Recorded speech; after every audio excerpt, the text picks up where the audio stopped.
Hello friends, ए राज tutorial classes में आप सभी का स्वागत है। आज गुप्त साम्राज्य के इतिहास का भाग 7 हम लोग पढ़ रहे हैं। आगामी भाग 8 के वीडियो में गुप्त साम्राज्य का इतिहास हम लोग कंप्लीट कर लेंगे और उसके बाद एक नई सीरीज़ के साथ फिर से मिलेंगे। तो आज हम लोग जान रहे हैं कुमारगुप्त प्रथम के बारे में। कुमारगुप्त प्रथम, जिनका शासनकाल 415 से 455 ईस्वी तक था। मंदसौर अभिलेख से कुमारगुप्त प्रथम के शासन का वर्णन प्राप्त होता है। और ये कुमारगुप्त प्रथम कौन थे? तो ये चंद्रगुप्त द्वितीय और ध्रुव देवी के पुत्र थे। चंद्रगुप्त द्वितीय के ये उत्तराधिकारी थे और गुप्त साम्राज्य के छठे शासक थे, यदि रामगुप्त की गिनती ना करें तब। पहले श्रीगुप्त, दूसरे घटोत्कच गुप्त, तीसरे चंद्रगुप्त प्रथम, चौथे समुद्रगुप्त, पाँचवें चंद्रगुप्त द्वितीय और छठे कुमारगुप्त। तो रामगुप्त की गिनती क्यों नहीं करते हैं? तो रामगुप्त के बारे में मैंने एक वीडियो में पूरी तरह से डिटेल से बताया है, उसको देख लें तो रामगुप्त के बारे में आपको वहाँ पर जानकारी मिल जाएगी। तो कुमारगुप्त प्रथम की कई उपलब्धियों में से एक उपलब्धि नालंदा विश्वविद्यालय की स्थापना है। नालंदा विश्वविद्यालय की स्थापना किन्होंने की थी? तो गुप्त सम्राट कुमारगुप्त प्रथम द्वारा की गई थी। उपाधि, तो इनकी उपाधियाँ महाराजाधिराज, परम भट्टारक, परम देवता, महेंद्रादित्य आदि ये इनकी प्रमुख उपाधियाँ थी। और कुछ उपाधियाँ थी जो आगे क्रम में वीडियो में बताई गई है। इनकी माता का नाम ध्रुव देवी।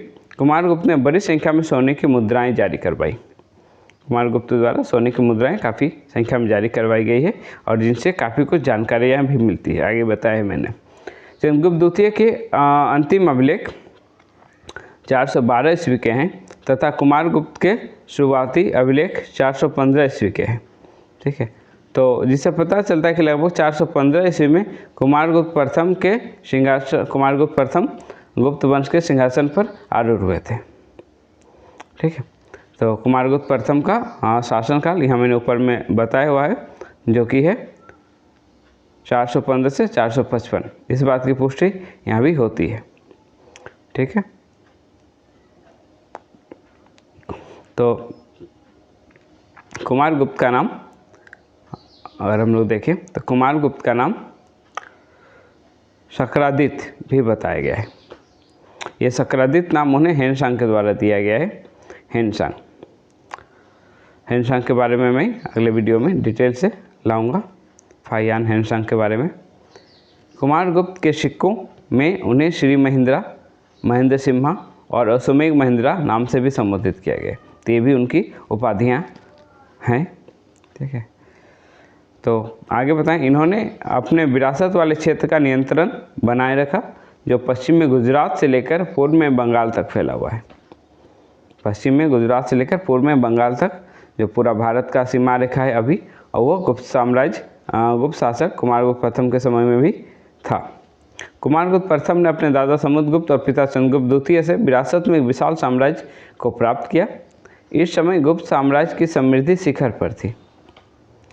ठीक है, जब चंद्रगुप्त द्वितीय से ये शासन कुमारगुप्त प्रथम को प्राप्त हुआ, उस समय गुप्त साम्राज्य की समृद्धि शिखर पर थी, चरमोत्कर्ष पर थी। ठीक है, कुमारगुप्त के समकालीन स्वर्ण मुद्राएं तथा मुद्रा भांड से प्राप्त हुआ है। कुमारगुप्त के समकालीन स्वर्ण मुद्राएं बयाना मुद्रा भांड से प्राप्त हुआ है। ठीक है, उन्होंने अश्वमेघ यज्ञ भी कराया है, ऐसा इनके सिक्कों के वर्णन से भी प्राप्त होता है। अश्वमेघ सिक्के भी इनके प्राप्त हुए हैं। ठीक है, कुमारगुप्त द्वारा साम्राज्य विस्तार भले ही ना हुआ हो, परंतु साम्राज्य तथा शासन की प्रतिभा को इन्होंने बनाए रखा था। साम्राज्य विस्तार का काम कुमारगुप्त प्रथम ने बहुत ज़्यादा नहीं किया, परंतु हाँ, जो साम्राज्य इन्हें मिला उनको इन्होंने बनाए रखा है। अक्षुण्ण बनाए रखने में इनको सफलता प्राप्त हुई है। ठीक है, कुमारगुप्त के समय के लगभग 16 अभिलेख भी प्राप्त हुए हैं। 16 अभिलेख भी प्राप्त हुए हैं। उनको परम द्वैत, परम भट्टारक, महाराजाधिराज, अश्वमेघ महेंद्र, महेंद्रादित्य, श्री महेंद्र, महेंद्र सिंह आदि उपाधियों से इन अभिलेखों में बताया गया है। महाराजाधिराज जो उपाधि है, ये प्रथम दो गुप्त सम्राट श्रीगुप्त और घटोत्कच गुप्त को छोड़कर बाकी लगभग सभी गुप्त सम्राटों ने धारण की थी। ठीक है, आगे चलते हैं। तो अगर हम लोग देखें, कुमारगुप्त के अंतिम दिनों में कई आक्रमण हुए। इनमें प्रमुख हुनों का आक्रमण भी है। हुनों ने गांधार पर कब्जा कर गंगा की ओर बढ़ना आरंभ कर दिया। हून, शक, इनके बारे में अलग से वीडियो आएगा, ठीक है, जिनमें उनका वर्णन पूरी अच्छी तरह से किया जाएगा। ठीक है, इसमें हम लोग फिलहाल कुमारगुप्त प्रथम के बारे में जान रहे हैं और गुप्त साम्राज्य को पूरा कर रहे हैं। कुमारगुप्त एक धार्मिक सहिष्णु शासक था। उसके अभिलेखों में पौराणिक हिंदू धर्म के अनेक संप्रदायों के देवी देवताओं के नामों का उल्लेख है। एक धार्मिक सहिष्णु व्यक्ति था। ठीक है, बुद्ध की भी स्मृति की चर्चा है। हेनसांग ने कुमारगुप्त को सक्रादित कहा है। ठीक है, एक धार्मिक सहिष्णु व्यक्ति था। सभी प्रकार के धर्मों के लिए उनके मन में आदर था। ठीक है, उनके शासनकाल के दौरान जारी शिलालेख मध्य प्रदेश, उत्तर प्रदेश, पश्चिम बंगाल और बांग्लादेश में खोजे गए हैं। उनके शासनकाल के शिलालेख इन जगहों पर मिले हैं। तो इन जगहों पे पूरी अच्छी तरह से कुमारगुप्त का प्रत्यक्ष नियंत्रण था। कुमारगुप्त के सिक्के वर्तमान महाराष्ट्र में मिले हैं, जो मुख्य गुप्त प्रदेश के दक्षिण पश्चिम में स्थित था। इसमें अचलपुर के 13 सिक्के और सतारा जिले के सामंद के 1395 चांदी के सिक्के भी प्राप्त हुए हैं। ठीक है, तो इस प्रकार से सिक्कों का एक अच्छा खासा संग्रह प्राप्त हुआ है। दक्षिण गुजरात से खोजे गए सिक्कों द्वारा भी यह पता चलता है कि कुमारगुप्त ने त्रिकुटकों को हराया था। कुमारगुप्त ने त्रिकुटकों को हराया था। ठीक है, तो इन्होंने साम्राज्य का विस्तार थोड़ा बहुत किया। बहुत ज़्यादा साम्राज्य का विस्तार कुमारगुप्त प्रथम के समय में नहीं हुआ। ज़्यादातर इनका ध्यान साम्राज्य को अक्षुण्ण बनाए रखने पर गया है। तो कुमारगुप्त प्रथम एक शक्तिशाली गुप्त साम्राज्य के रूप में उल्लेखनीय योगदान निभाते हैं। शिलालेख कुमारगुप्त के शासनकाल के 18 शिलालेख उपलब्ध हैं। 18 शिलालेख। माना जाता है कि ये शिलालेख गुप्त राजघरानों के बजाय निजी व्यक्तियों द्वारा जारी किए गए थे। इनमें से अधिकांश का उद्देश्य धार्मिक मामलों का रिकॉर्ड रखना था। धार्मिक मामलों का रिकॉर्ड रखना या रिकॉर्ड करना था। ठीक है, फिर भी इनसे गुप्त राजाओं की वंशावली और तिथियां, गुप्त साम्राज्यों में स्थानों के नाम, अधिकारियों के नाम, ये चीज़ें प्राप्त होती है। गुप्त काल के शासनकाल के दौरान बंगाल क्षेत्र में सबसे पुराने मौजूदा गुप्त शिलालेख भी जारी किए गए थे। ठीक है, तो इन शिलालेखों से, सिक्कों से कुमारगुप्त प्रथम के बारे में और गुप्त साम्राज्य के बारे में काफ़ी कुछ जानकारियाँ प्राप्त होती है। कुमारगुप्त का तुमेन शिलालेख। यह शिलालेख कुमारगुप्त के समय में एक मंदिर के निर्माण का दस्तावेजीकरण करने वाला शिलालेख है, जो कि विष्णु मंदिर था। और गुप्त शासक कुमारगुप्त प्रथम जो विष्णु भगवान के भक्त थे, उनको परम भागवत भी कहा गया है कहीं कहीं। तो उनके द्वारा तुमेन में एक विष्णु मंदिर का निर्माण करवाया गया है। ठीक है, यह गुप्त युग में वर्ष 116 दिनांकित है, जो कि लगभग 436 ईस्वी मानी जाती है। यह भारत के मध्य प्रदेश के अशोकनगर जिले का एक गांव है तुमेन। भारत के मध्य प्रदेश के अशोकनगर जिले का एक गांव है। यह शिलालेख वर्तमान में पुरातत्व संग्रहालय ग्वालियर में स्थित है, रखा हुआ है वहाँ पर। ठीक है, यह शिलालेख संस्कृत भाषा में लिखा गया है। संस्कृत भाषा में इस शिलालेख को लिखा गया है। ठीक है, यह शिलालेख संस्कृत भाषा में लिखा गया है, जो 6 पंक्तियों में उत्कीर्ण है। 6 पंक्तियों में उत्कीर्ण है। और इस शिलालेख का ऐतिहासिक महत्व भी है, क्योंकि इसमें घटोत्कच गुप्त का उल्लेख है। ठीक है, घटोत्कच गुप्त। यहाँ घटोत्कच गुप्त के बारे में भी एक विवाद है। तो घटोत्कच गुप्त कुमारगुप्त प्रथम के पूर्वज भी थे, जो कि गुप्त साम्राज्य के दूसरे सम्राट थे, महाराज थे, जो कि उस समय एक सामंत शासक थे। स्वतंत्र शासक के रूप में चंद्रगुप्त प्रथम से शुरुआत होते हैं गुप्त शासकों का। और घटोत्कच गुप्त कुमारगुप्त प्रथम के पुत्र या भाई का भी नाम था। स्पष्ट जानकारी नहीं मिलती है ऐतिहासिक सूत्रों से, परंतु उनके पुत्र या भाई, छोटे भाई का भी नाम था घटोत्कच गुप्ता। ठीक है, तो इनका भी उल्लेख मिलता है। तो इस प्रकार से यह थोड़ा सा देखना होगा कि कौन सा घटोत्कच गुप्त के बारे में जानकारी मिलती है। लेकिन हाँ, घटोत्कच गुप्त ऐसा लिखा हुआ मिलता है।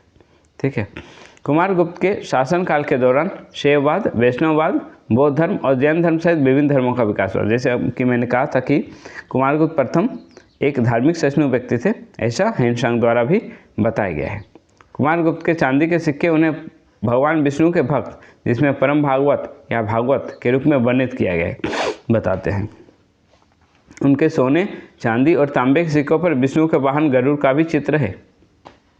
विष्णु के वाहन गरुड़ का चित्र उनके सोने, चांदी और तांबे के सिक्कों पर पाए गए हैं। ये गुप्त सम्राट कुमारगुप्त प्रथम जो थे वे युद्ध के देवता कार्तिकेय, जिसे स्कंद नाम से जाना जाता है, उनके भी भक्त थे। इसीलिए शायद अपने पुत्र का नाम स्कंदगुप्त भी उन्होंने रखा है। ठीक है। कुमारगुप्त के सिक्कों के कुछ सिक्के, कुमारगुप्त के जो सिक्के थे उनमें से कुछ सिक्के उन्हें गेंडा हत्यारा के रूप में दर्शाते हैं। और गेंडा ज़्यादातर कहाँ मिलता है? जो वर्तमान असम है, जो उस समय कामरूप के नाम से जाना जाता था, वहाँ गेंडे ज़्यादा मात्रा में मिलता है। ठीक है। तो इससे पता चलता है कि कुमारगुप्त प्रथम की सफलता असम में भी थी, यानी असम भी उनके शासन के क्षेत्र में थे, तभी तो वहाँ वे गेंडे का शिकार करने के लिए जाते थे। इन क्षेत्रों में गेंडे प्रचुर मात्रा में पाया जाता है। ठीक है। उनके एक सिक्के उन्हें बाघ हत्यारे के रूप में चित्रित करते हैं, जो इतिहासकार S.C. रायचौधरी के अनुसार नर्मदा नदी के दक्षिण में, ठीक है, उनकी उपस्थिति को दर्शाती है, क्योंकि इन क्षेत्रों में बाघ प्रचुर मात्रा में है।